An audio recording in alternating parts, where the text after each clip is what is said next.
Kwa muda mrefu eneo la Likoni limekuwa likigonga vichwa vya habari. Hii ni kutokana na changamoto za kiusalama, huku kundi kubwa la vijana wa eneo hili wakinyoshewa kidole cha lawama kwa kuhusika katika magenge ya uhalifu na vurugu.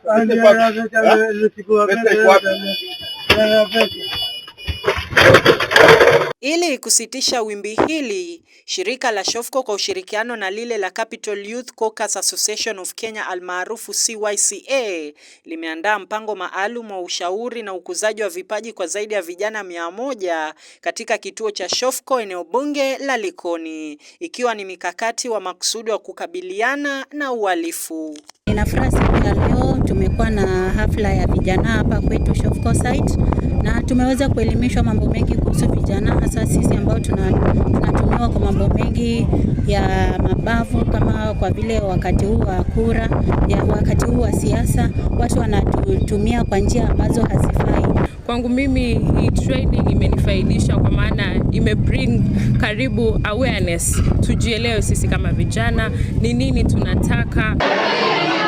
Hata hivyo, viongozi wa vijana hao wametoa mwito mzito kwa wenzao kuepuka kutumiwa vibaya na wanasiasa ili kutekeleza vurugu, hasa wakati huu ambapo joto la kisiasa linazidi kupanda. Wamesisitiza kuwa kutumiwa huko kama nyenzo ya kuchochea uhasama sio tu kwamba kunahatarisha usalama wa eneo hilo, bali pia kunaharibu mustakabali wao na baadaye. Wakati huu wa siasa watu wanatutumia kwa njia ambazo hazifai. Sisi siku ya leo tumeweza kuhimizwa kwamba tuwe watu ambao tunapeana amani, tuwe watu ambao tunatumia hekima na maarifa, tusiwe watu ambao tunatumia kwa vitu ambazo hazifai na haziwezi zikatusaidia sisi kama vijana.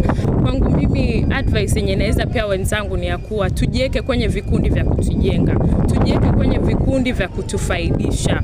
Afadhali tutoe pesa, tufungue hata kama ni CBOs, tufanye maendeleo katika jamii, kitu ambacho kitatufaidisha na familia zetu, kwa maana sisi ndio uso wa jamii. Ripoti hii inaashiria mwanzo mpya wa amani na usalama katika eneo bunge la Likoni, huku nguvu kazi ya vijana ikielekezwa kwenye maendeleo badala ya vurugu. Kitambo ilikuwa ndio hiyo insecurity, lakini kwa sasa tangu huyu mkuu wa polisi aingie na atangaze wale vijana wanakatakata watu na mapanga, mambo yao itakuwa iko motoni.